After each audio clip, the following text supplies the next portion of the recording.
الحمد لله رب العالمين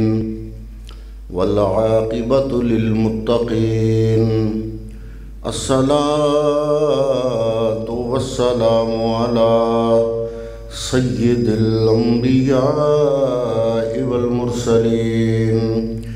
وعلى آله الطيبين الطاهرين وأصحابه الهادين المهديين وعلماء ملته الراشدين وأولياء أمته الكاملين أما بعد فأعوذ بالله من الشيطان الرجيم بسم الله الرحمن الرحيم وَإِنَّكَ لَعَلَى خُلُقٍ عَظِيمٍ صدق اللہ مولانا العظیم وصدق رسولہ النبی الکریم ونحن علی ذلک لمن الشاہدین والشاکرین والحمد للہ رب العالمین۔ انتہائی قابل قدر، قابل عزت، عزیز محترم حضرت علامہ مولانا سرفراز احمد معظمی صاحب، دیگر قابل قدر، قابل عزت مہمانان گرامی، علماء کرام، حفاظ کرام اور انتہائی تکریم کے لائق حاضرین و سامعین، معززین علاقہ، ہم سارے مسلمان جس محفل پاک میں بیٹھے ہیں، اس کا مقصد ہمارے محترم بھائی محترم میاں محمد فاروق مرحوم و مغفور، ان کے لیے اللہ کی بارگاہ میں اجتماعی دعائے مغفرت کرنا ہے۔ دعا کرتے ہیں کہ اللہ تعالیٰ اس محفل پاک کا صدقہ، ذکر اذکار کا صدقہ، جب سے مرحوم کا انتقال ہوا اس وقت سے لے کر اب تک جو بھی کلام پاک، ذکر اذکار، اوراد و وظائف، تسبیح و تحلیل مرحوم کی نیت سے پڑھا گیا، اللہ رب العالمین سارے اوراد و وظائف، ساری تسبیحات، تمام تلاوت کلام پاک، ان سب کے صدقے، اس محفل پاک کا صدقہ اللہ رب العالمین مرحوم کی بخشش اور مغفرت فرمائے۔ اللہ تعالیٰ مرحوم کو اپنی جوار رحمت میں جگہ عطا فرمائے۔ میں اور آپ سب، ہم مرحوم کے بھائی محترم جناب میاں ڈاکٹر اظہر اقبال صاحب، ان کے سامنے تعزیت پیشگی کرتے ہیں کہ اللہ رب العالمین انہیں اپنے بھائی کی جدائی پر صبر عطا فرمائے اور زندگی کی ساری منازل جو کہ ان کو پہلے بڑی آسان لگتی تھیں کیونکہ ان کا بھائی ان کے سر پہ تھا، آج وہ نہیں ہے، تو اللہ رب العالمین ان کو زندگی کے معاملات میں آسانیاں نصیب فرمائے۔ میں نے اپنی گفتگو جناب کی خدمت میں پیش کرنے کے لیے بڑے دو الفاظ ہیں، وہ بڑے مشہور ہیں، جو خوبصورت جملہ اللہ رب العالمین نے اپنے پیارے حبیب کے بارے میں ارشاد فرمایا، وَإِنَّكَ لَعَلَىٰ خُلُقٍ عَظِيمٍ، اے محبوب بے شک آپ خلق عظیم کے اعلیٰ مرتبے پر فائز ہیں۔ حضرات محترم، حضور نبی رحمت صلی اللہ تعالیٰ علیہ وآلہ وسلم نے جب اللہ کے حکم پر اللہ کے نام کا اعلان فرمایا کہ رب ایک ہے اور اللہ کے نام کی طرف بلایا، تو کفار مکہ نے آپ سے دلیل مانگی کہ اس کی دلیل کیا ہے کہ آپ اللہ کے سچے رسول ہیں اور رب ایک ہے۔ اب دلیلیں دیگر انبیاء نے بھی عطا کی اپنی قوموں کو، اپنی امتوں کو، کسی نے کوئی معجزہ پیش کیا، کسی نے کوئی معجزہ پیش کیا۔ معجزہ حضور نبی کریم صلی اللہ علیہ وسلم کی ذات اقدس سراپا معجزہ بن کے تشریف لائی، لیکن آپ نے کفار مکہ کے اس سوال پر بذات خود کسی معجزے کا ذکر نہیں فرمایا۔ حضور نے یہ نہیں فرمایا کہ میں سچا نبی اس لیے ہوں کہ میں تمہیں چاند ٹکڑے کر کے دکھا دوں گا، میں تمہیں سورج پلٹا کے دکھا دوں گا، میں تمہیں اشارہ کر کے تمہارے سامنے جانوروں کو زبان دے دوں گا۔ حالانکہ یہ سارے کام میرے نبی نے کیے، یہ تمام معجزات مصطفیٰ کریم صلی اللہ علیہ وسلم نے دکھائے، لیکن جب کفار مکہ نے آپ کی نبوت کی صداقت کی دلیل مانگی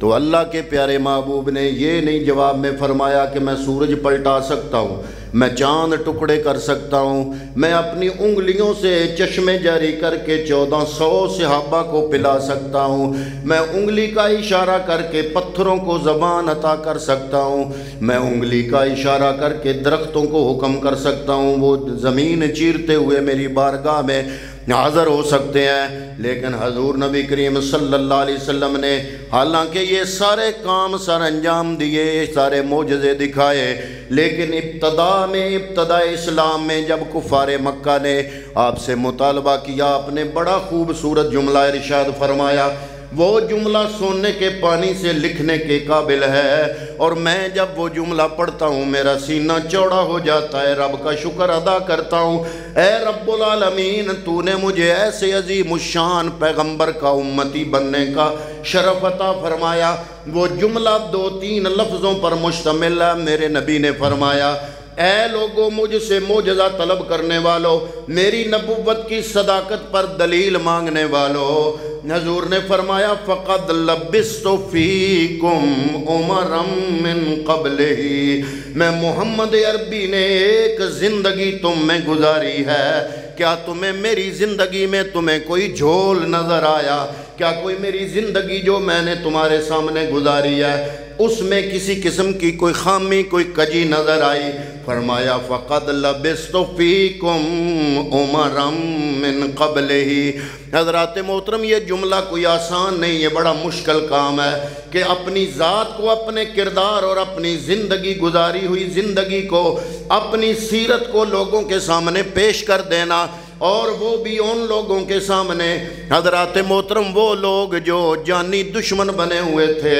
ان جانی دشمن لوگوں کے سامنے اپنی سابقہ گزاری ہوئی زندگی کو بطور مثال پیش کر لینا، حضرات محترم یہ کوئی آسان کام نہیں ہے، بڑا مشکل کام ہے۔ اور حضور نبی کریم صلی اللہ تعالیٰ علیہ وسلم نے اپنی گزاری ہوئی زندگی کو ان کے سامنے رکھ دیا، اور اس لیے رکھ دیا کہ کفار مکہ یہ بھی کہتے تھے کہ چاہے ہم نبی مانے یا نہ مانے، لیکن یہ مانتے ہیں کہ مکے کے اندر محمد سے سچا کوئی نہیں ہے۔ چاہے ہم نبی مانے یا نہ مانے، لیکن ہم یہ مانتے ہیں کہ اس مکے کے اندر محمد عربی جیسا امین کوئی نہیں ہے۔ ہم نبی مانے یا نہ مانے، لیکن ہم یہ مانتے ہیں کہ اس مکے کے اندر محمد عربی جیسا کوئی کریم نہیں ہے۔ حضرات محترم، اس سے یہ بات بھی پتہ چلتی ہے کہ بندہ بڑا دولت سے نہیں بنتا، بڑا بندہ بننا ہو تو عہدے سے نہیں بنتا۔ ہم نے جو کسوٹی بنائی ہوئی ہے حضرات محترم لوگوں کا قد کاٹھ ماپنے کی، وہ یا عہدہ ہوتا ہے یا جناب دولت ہوتی ہے یا اعلیٰ خاندان ہوتا ہے۔ میرے کملی والے نے اپنی زندگی گزار کے بتا دیا، اے کائنات والو، نہ دولت سے بندہ بڑا بنتا ہے، نہ عہدے سے بندہ بڑا بنتا ہے۔ اللہ کی بارگاہ میں بندہ وہ قابل عزت بنتا ہے جس کے اخلاق اعلیٰ اور اچھے ہوں۔ جو اعلیٰ اخلاق کا مالک ہو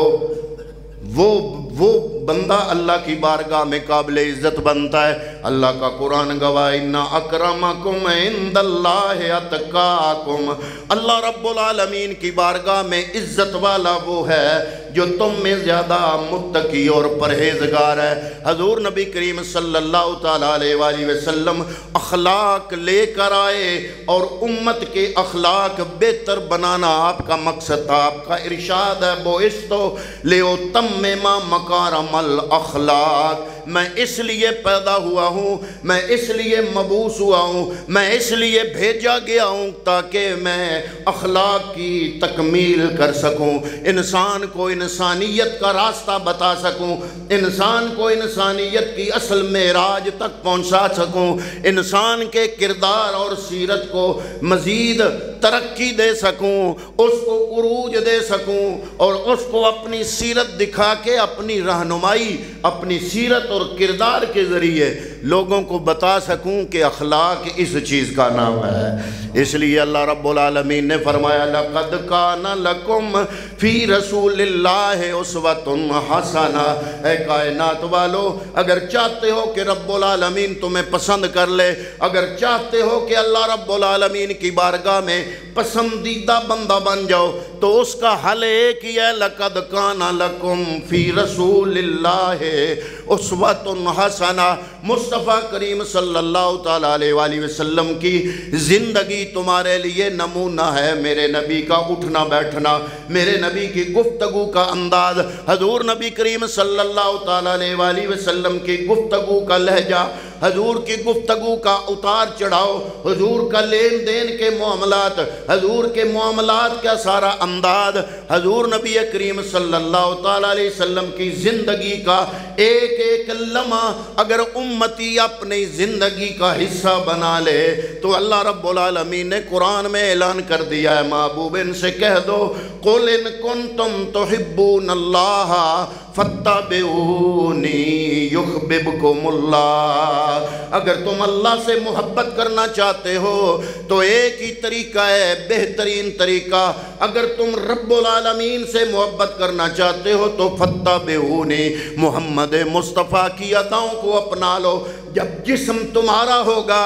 اٹھنا بیٹھنا مصطفیٰ کی طرح ہو جائے گا، زبان تمہاری ہوگی لیکن اس میں سے جھلک مصطفیٰ کریم کی گفتار کی نظر آئے گی، زندگی تمہاری ہوگی، اداؤں کا اظہار مصطفیٰ کا ہوگا، تو کیا ہوگا؟ اللہ رب العالمین قرآن میں فرما رہا ہے، تم نے اللہ سے محبت کی یا نہ کی، یحببکم اللہ، اللہ رب العالمین تمہیں اپنا محبوب بنا لے گا۔ اخلاق کی تین قسمیں ہیں، ایک ہے جناب اخلاق حسنہ، ایک ہے اخلاق کریمانہ، اور ایک ہے اخلاق عظیمہ۔ اللہ رب العالمین نے اخلاق حسنہ کا بھی حکم فرمایا، اخلاق کریمانہ کا بھی حکم فرمایا، اور اپنے پیارے حبیب کریم صلی اللہ تعالیٰ علیہ وسلم کو اخلاق عظیمہ عطا فرمائے۔ اللہ نے حضرت خلیل کو فرمایا، حضرت ابراہیم خلیل اللہ کو، یا خلیل احسن خلقکم ولو مال کفار، اے میرے خلیل اپنے اخلاق کو حسن اخلاق بنا لو، چاہے کفار کے ساتھ ہی حسن اخلاق نہ کرنا پڑے، کفار کے ساتھ بھی حسن اخلاق سے پیش آؤ۔ حضرات محترم، اسی کا اظہار اللہ نے قرآن مجید میں فرمایا، ان النفس بالنفس والعین بالعین والانف بالانف والاذن بالاذن والسن بالسن۔ اگر کوئی تمہارے ساتھ اچھائی کرتا ہے تو تم بدلے میں اچھائی کرو، اگر کوئی تمہارے ساتھ برائی کرتا ہے تو کیا کرو؟ اللہ کے قرآن نے اس کا طریقہ بتایا کہ اتنا بدلہ لے سکتے ہو جتنا کوئی تمہارے ساتھ ظلم کرے، جتنا بدلہ نفس کے بدلے نفس، آنکھ کے بدلے آنکھ، ناک کے بدلے ناک، کان کے بدلے کان، والسن بالسن، دانت کے بدلے دانت۔ لیکن فرمایا کہ اگر تم معاف کر دو گے تو یہ تمہارے حق میں بہتر ہوگا۔ اگر کوئی اچھائی کرتا ہے تو بدلے میں انسان اچھائی کرے، اگر کوئی برائی کرتا ہے تو اتنا ہی بدلہ لے جتنا کہ اس نے برائی کی ہے۔ اس اخلاق کو کہتے ہیں اخلاق حسنہ، یعنی اگر کوئی زیادتی کرتا ہے تو اتنی کرو جتنی اس نے کی ہے، یہ ہے اخلاق حسنہ۔ اور اخلاق کریمانہ کیا ہے کہ کوئی تم سے اچھائی کرے تو بدلے میں اچھائی کرو، اور اگر کوئی تم سے برائی کرے تو تم اس کو معاف کر دو، برائی کو معاف کر دو۔ اگر کوئی برا کرتا ہے تو معاف کر دو، اچھا کرتا ہے تو اچھا کرو، برا کرتا ہے تو اگر معاف کر دو گے تو یہ اخلاق حسنہ ہی نہیں ہوگا بلکہ اخلاق کریمانہ بن جائے گا۔ لیکن جب باری آئی جناب محمد مصطفیٰ صلی اللہ تعالیٰ علیہ وسلم کی، اللہ رب العالمین نے اپنے حبیب کو فرمایا ادفع باللتی ہی احسن۔ اے پیارے حبیب، وہ سب کا انبیاء تھے، ان کے پاس اخلاق حسنہ تھا یا اخلاق کریمانہ تھا؟ اے میرے حبیب، میں رب العالمین نے تجھے انفرادی حیثیت عطا کر دی اخلاقیات میں، تم نے صرف اخلاق حسنہ نہیں، اخلاق کریمانہ نہیں، بلکہ تم نے اخلاق عظیمہ سے کام لینا ہے۔ میں رب العالمین نے تمہیں اپنی بارگاہ سے اخلاق عظیمہ عطا فرما دیے۔ یا اللہ اخلاق عظیمہ کیا ہے؟ فرمایا اخلاق حسنہ تو یہ ہے کہ اچھائی کے بدلے اچھائی، برائی کے بدلے اتنی برائی۔ اخلاق کریمانہ یہ ہے کہ اچھائی کے بدلے اچھائی، برائی کے بدلے آپ معاف کر دو۔ لیکن اخلاق عظیمہ یہ ہے کہ اگر کوئی برائی بھی کرتا ہے تو صرف معاف نہ کرو، بلکہ برائی کے بدلے اس کے ساتھ نیکی کر دو۔ اور یہ حوصلہ ہر بندے کو نصیب نہیں ہوتا۔ باتیں کرنا بڑا آسان ہے، کر کے دکھانا بڑا مشکل ہے۔ حضرات محترم، حضرت امام حسن کے مہمان آ گئے، آپ کی کنیز گئی، آپ کے مہمانوں کے لیے کھانا لینے کنیز گئی، کھانا لے کر آ رہی ہے، اس کے ہاتھوں میں شوربے کا ڈونگا ہے، گرما گرم شوربہ برتن میں ڈالا ہوا۔ وہ کنیز جب گزری، دیکھ کہیں اور رہی تھی، چل کہیں اور رہی تھی، اس کا پاؤں پھسلا اور کیا ہوا؟ وہ برتن شوربے والا الٹ گیا اور امام حسن کے جسم مبارک پر پڑا۔ حضرات محترم آپ توجہ فرمائیں، اگر ہمارا کوئی نوکر یا ہمارا خادم اس سے یہ کام سرزد ہو جائے تو ہم جناب آپے سے باہر ہو جائیں گے۔ اچانک قدرتی بات ہے کہ جب امام حسن کے جسم مبارک پہ گرم شوربہ پڑا تو آپ کے چہرے پہ تھوڑا سا آپ کے چہرے کا رنگ بدلا، لیکن وہ کنیز بھی چونکہ اہل بیت اطہار کے گھرانے کی کنیز تھی، اہل بیت اطہار کے مزاج سے واقف تھی۔ جب اس کنیز نے دیکھا کہ گرما گرم ابلتا ہوا شوربہ امام حسن کے جسم پہ پڑا ہے اور آپ کے چہرے کا رنگ بدلا، ظاہر ہے تکلیف ہوتی ہے جب کوئی ابلتی ہوئی چیز جسم پر پڑتی ہے تو چہرے کا رنگ بدلنا ضروری ہے۔ چہرے کا جب رنگ بدلا تو اس کنیز نے حضرت امام کی طرف دیکھ کے جملہ بولا، قرآن مجید کی آیت پڑھی، کہتی ہے وَالْقَاظِمِينَ الْغَيْظَ، وہ جو ایمان والے ہیں وہ غصے کو پی جاتے ہیں۔ امام حسن کے چہرے پہ مسکراہٹ آ گئی، آپ نے فرمایا میں نے غصے کو پی لیا۔ آگے وہ لونڈی کہتی ہے وَالْعَافِينَ عَنِ النَّاسِ، صرف لوگوں کو صرف یہ نہیں کہ غصہ پی جاتے ہیں بلکہ لوگوں کو معاف بھی کر دیتے ہیں۔ حضرات محترم امام حسن فرماتے ہیں جاؤ میں نے تمہیں معاف کر دیا۔ آگے وہ پڑھتی ہے واللہ یحب المحسنین، اللہ رب العالمین نیکی کرنے والوں کو پسند فرماتا ہے۔ آپ نے فرمایا جاؤ میں نے تمہیں اس نیکی کے بدلے یہ جو تو نے شوربہ گرایا، میرے ساتھ برا کیا، میں نے تم سے اس کے بدلے برائی نہیں چاہی بلکہ اچھا کیا، میں نے اچھے انداز میں تمہیں بدلہ دینے کا تہیہ کر لیا۔ فرمایا جاؤ میں نے تجھے معاف کر دیا، میں نے تمہیں آزاد کر دیا۔ صرف غصہ نہیں پیا، صرف معاف نہیں کیا، آزاد فرما دیا۔ اور یہ ہے اخلاق عظیمہ جو جناب مصطفیٰ کریم صلی اللہ تعالیٰ علیہ وآلہ وسلم کا خاصہ ہے۔ اللہ رب العالمین نے اپنے حبیب کو عطا فرمائے۔ جنگ احد میں بڑا نقصان ہوا مسلمانوں کا، اور ہوا بھی ان چند مسلمانوں کی اجتہادی خطا کی وجہ سے جو درے پہ کھڑے ہوئے تیر انداز تھے۔ ان کو حکم تھا کہ چاہے فتح ہو چاہے شکست ہو تم نے جگہ نہیں چھوڑنی، لیکن جب کفار مکہ بھاگ نکلے، مسلمان ان کے پیچھے مال غنیمت اکٹھا کرنا شروع ہو گیا۔ وہ درے پہ کھڑا ہوا دستہ، تیر اندازوں کا دستہ، انہوں نے جب دیکھا کہ اب تو کفار بھاگ رہے ہیں، مسلمان مال غنیمت اکٹھا کر رہے ہیں، انہوں نے بھی جگہ چھوڑ دی۔ حضرت خالد بن ولید جو اس وقت مسلمان نہیں ہوئے تھے اور کفار مکہ کی طرف سے اس لشکر کے سپہ سالار تھے، جب مڑ کے پیچھے دیکھا تو پہاڑ کی چوٹی پر جو درے پہ کھڑے تھے، جو دستہ تیر اندازوں کا کھڑا تھا، وہ وہاں پہ موجود نظر نہ آیا۔ انہوں نے اپنے لشکر کو حکم دیا کہ اوپر سے آ کر پیچھے سے حملہ کرو۔ ایک فتح حاصل کی ہوئی فتح مسلمانوں کی اجتہادی غلطی کی بنا پر جب شکست میں بدلی، 70 حفاظ اکرام شہید ہوئے، انہوں نے جام شہادت نوش کیا۔ میرے محبوب کریم صلی اللہ تعالیٰ علیہ وآلہ وسلم پر غم کا پہاڑ ٹوٹا، آپ بڑے پریشان ہوئے، لیکن اللہ رب العالمین نے فرمایا اے میرے محبوب فاعف عنہم، غلطی ہو گئی ہے ان سے لیکن ان کو معاف فرما دو۔ فاعف عنہم، صرف معاف ہی نہ فرماؤ، واستغفر لہم، اے میرے حبیب ان کے لیے رب کی بارگاہ میں بخشش کی دعا مانگو۔ صرف غلطی معاف نہ کرو بلکہ ان کے لیے بخشش کی دعا مانگو۔ صرف بخشش کی دعا نہ مانگو بلکہ اللہ رب العالمین نے فرمایا اے میرے حبیب، اے محبوب کریم صلی اللہ علیہ وسلم، میرا حکم ہے وشاورہم فی الامر، اپنے معاملات میں ان سے مشاورت بھی جاری رکھو۔ حضور نبی رحمت صلی اللہ تعالیٰ علیہ وسلم کے سگے چچا جان حضرت امیر حمزہ رضی اللہ تعالیٰ عنہ آپ کو بڑی بے دردی سے جنگ احد میں اسی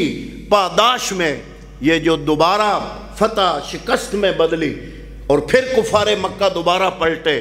اور جب دوبارہ پلٹے تو حضرت امیر حمزہ اسی وقت شہید ہوئے، اور ابو سفیان کی بیوی ہندہ اس نے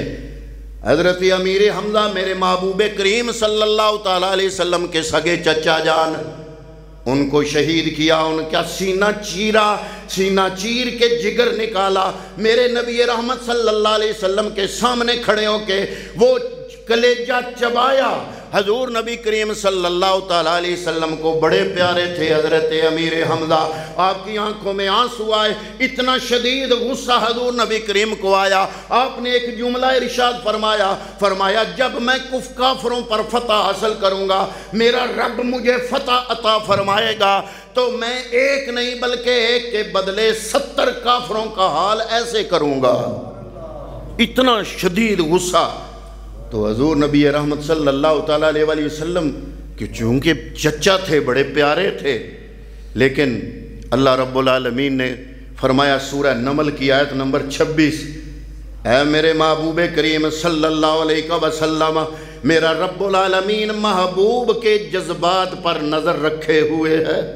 میرا رب حضور کے مزاج پہ نظر رکھے ہوئے ہے، حضور کی حرکات و سکنات پہ نظر رکھے ہوئے ہے، میرا رب حضور کے جذبات پہ نظر رکھے ہوئے ہے۔ جب میرے محبوب کے جذبات کو اس قدر برانگیخت کیا گیا، پیارے چچا کا مسئلہ سامنے کیا گیا، ان کے کلیجے کو نکال کے منہ میں دبایا گیا، ان کے سامنے ان کے صبر کا امتحان لیا گیا، اور میرے نبی نے یہ تہیہ کیا کہ میں ایک چچا کے بدلے 70 کافروں کا انداز ایسے کروں گا، ان کا انجام جب مجھے اللہ ان پہ فتح عطا فرمائے گا۔ تو اللہ نے فرمایا اے محبوب میں نے دیکھ لیا تیرے جذبات کو، وَإِنْ عَاقَبْتُمْ فَعَاقِبُوا بِمِثْلِ مَا عُوقِبْتُمْ، اگر تم چاہتے ہو تو جتنا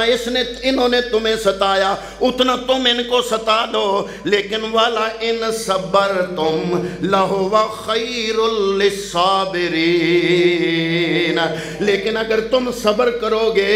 تو یہ صبر کرنے والوں کے لیے بہترین انداز ہے۔ اللہ کے پیارے محبوب عرض کرتے ہیں یا الہ العالمین، میں نے تو 70 کا سوچا تھا، اب 70 نہیں بلکہ ایک بھی نہیں، جب بھی کوئی حضرت امیر حمزہ کا قاتل جب بھی میرے سامنے آئے گا میں محمد عربی اسے معاف کر دوں گا۔ یہی وجہ ہے کہ جب مکہ فتح ہوا، ہندہ کہتی ہے کہ مجھے تو کبھی بھی کملی والے معاف نہیں کریں گے۔ عرض کیا گیا یا رسول اللہ، ہندہ کہتی ہے کہ مجھے کملی والے معاف نہیں کریں گے، کیا ایسا ہی ہے؟ فرمایا نہیں، آج کے دن کسی پر کوئی سزا نہیں ہے، کوئی بدلہ نہیں ہے، آج کا دن بدلے کا نہیں ہے بلکہ مصطفیٰ کی رحمت کا دن ہے۔ آج ہندہ بھی آ جائے تو میں اسے بھی معاف کر دوں گا۔ حضرات محترم، ہم تو کہتے ہیں کہ ہمیں ایک گالی نکالے ہم 10 نہ نکالیں، بلکہ ہم نے ایک جملہ بنایا ہوا ہے اپنے پاس سے، اور ایسے اس پہ یقین رکھتے ہیں جیسے یہ بڑا کوئی اصول ہے کہ اینٹ کا جواب پتھر سے دیں گے۔ یہ جملہ نہ قرآن کا ہے نہ حدیث کا ہے، لیکن یہ جملہ ہماری اردو ادب میں موجود ہے. لوگ یہ جملہ بولتے ہیں جیسے یہ بڑا ہی کوئی اچھا کام ہے کہ اینٹ کا جواب پتھر سے دیں گے. اللہ کے محبوب کریم صلی اللہ تعالیٰ علیہ وآلہ وسلم کو جب اتنی گزند پہنچائی گئی، اللہ رب العالمین نے فرمایا ہے میرے محبوب اگر بدلہ لینا چاہتے ہو تو لے لو، لیکن اللہ تعالیٰ کو راضی کرنا چاہتے ہو تو معاف فرما دو. اللہ کا محبوب عرض کرتا ہے یا اللہ میں ایک کے بدلے 70 کافروں کا کہہ رہا تھا، اب میں ایک کافر سے بھی بدلہ نہیں لوں گا. یا اللہ میں تجھے راضی رکھنا چاہتا ہوں. آج اگر کسی کی بیٹی پر کوئی تہمت لگائے اور بیٹی بھی پاک باز ہو تو وہ کہے گا کہ میں اس سے بدلہ لوں گا، یا بدلہ نہ بھی لے اگر الزام لگانے والا وہ ہو جس کو وہ ہر وقت خیرات کرتا رہتا ہو. حضرت ام المومنین سیدہ عائشہ صدیقہ رضی اللہ تعالی عنہا، آپ پر منافقوں نے تہمت لگائی اور عبداللہ بن ابی جو کافروں کا منافقوں کا سردار تھا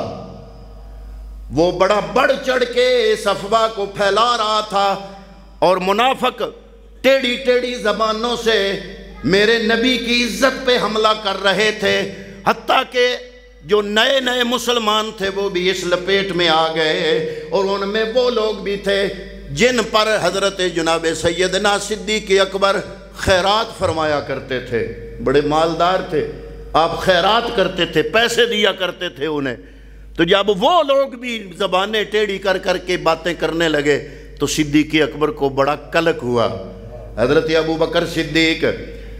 آپ فرماتے ہیں کہ چلو اور بندے تو باتیں کرتے رہیں، وہ لوگ جن کو میں ماہانہ اتنی خدمت کرتا تھا، وہ لوگ جن کو جب بھی میرا منافع آتا میں سینکڑوں نہیں ہزاروں ریال ان پر لٹاتا تھا، میں ان پہ خیرات کرتا تھا، میں ان یتیموں کو، ان بیواؤں کو، وہ بے آسرا، وہ مساکین، وہ غریب لوگ جو مدینے کے تھے وہ ان کو میں عطا کرتا تھا. کم از کم وہ تو اس غلط بات کو نہ پھیلاتے.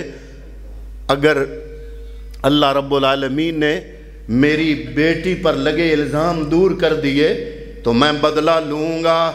حضرات محترم پھر سارا جہان گواہ ہے کہ اللہ رب العالمین نے پوری سورہ نور ام المومنین سیدہ عائشہ صدیقہ کی شان میں نازل فرمائی. جب سورہ نور نازل ہوئی تو اللہ رب العالمین نے جہاں حضور نبی کریم صلی اللہ تعالیٰ علیہ وآلہ وسلم کی عزت اور ناموس کی شہادت کی گواہی دی اور گواہی دے دی کہ میرے محبوب کی عزت سلامت ہے، اور ام المومنین سیدہ عائشہ صدیقہ رضی اللہ تعالیٰ عنہ آپ پر لگے الزام میرے رب نے خود سورہ نور کی آیتیں نازل کر کے دھو ڈالے.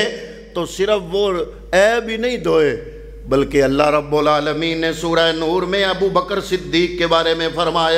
فرمایا وَلَا يَأْتَلِ اولو الفضل منکم والسعۃ ان یؤتوا اولو القربى والمساکین. اور وہ لوگ جو قسمیں اٹھا رہے ہیں، جو یتیموں کو اور مسکینوں کو مال دیتے تھے کہ اب ہم مال نہیں دیں گے، والمہاجرین فی سبیل اللہ، اور مہاجرین کی مدد کرتے تھے، مساکین کی مدد کرتے تھے، وہ یہ تہیہ کر رہے ہیں کہ اب ہم ان کی مدد نہیں کریں گے. اللہ رب العالمین نے فرمایا وَلْيَعْفُوا وَلْيَصْفَحُوا، اے لوگو معاف کر دو، معاف کر دو اور اپنی عطا کو قائم رکھو. حضرات محترم اگلا جملہ بڑا جذبات کو برانگیخت کرنے والا ہے. اللہ رب العالمین نے جب یہ جملہ بولا صدیق اکبر کی آنکھوں میں آنسو آ گئے. اللہ نے فرمایا اَلَا تُحِبُّونَ أَن يَغْفِرَ اللَّهُ لَكُمْ، کیا تم پسند نہیں کرتے کہ اللہ تعالیٰ تمہیں بخش دے، اللہ رب العالمین تمہیں معاف فرما دے. جب یہ آیت نازل ہوئی تو صدیق اکبر کی آنکھوں میں آنسو ہے. آپ عرض کر رہے ہیں یا الہ العالمین میں نے معاف بھی کر دیا، اور میں جو ان غریبوں مسکینوں کو صدقہ خیرات کرتا تھا میں روک کے نہیں رکھوں گا بلکہ میں اپنی خیرات جاری رکھوں گا، کیونکہ میں رب کی مغفرت چاہتا ہوں. حضرات محترم انسان تو انسان رہ گیا. میں جمعے پہ بھی عرض کر رہا تھا میرے محبوب نے تو صرف مسلمانوں نہیں کفار کے ساتھ حسن اخلاق سے پیش آنے کا حکم دیا. صرف کفار ہی نہیں، میرے محبوب نے جانوروں کے ساتھ بھی حسن اخلاق کے ساتھ پیش آنے کا حکم فرمایا۔ حضور نبی کریم صلی اللہ علیہ وسلم نے فرمایا الخلق عیال اللہ، اللہ کی مخلوق اللہ کا کنبہ ہے۔ حضور مدینہ المنورہ کی گلیوں سے باہر نکلے تو دیکھا ایک اونٹ ہے جو ہڈیوں کا ڈھانچہ ہے اور پیٹھ کے ساتھ لگا ہوا ہے اور اس کے اوپر بوجھ لدا ہوا ہے بہت زیادہ۔ آپ نے اس کے مالک کو بلا کے فرمایا کہ یہ بھی اللہ کی مخلوق ہے، اس کے کھانے پینے کا خیال رکھا کرو اور اس سے اتنا کام لو جتنی اس کی طاقت ہے۔ اگر اللہ کی مخلوق کے ساتھ زیادتی کرو گے تو کل قیامت کے دن اللہ رب العالمین پوچھے گا، کیونکہ الخلق عیال اللہ، اللہ کی مخلوق رب کا کنبہ ہے۔ کوئی بھی بندہ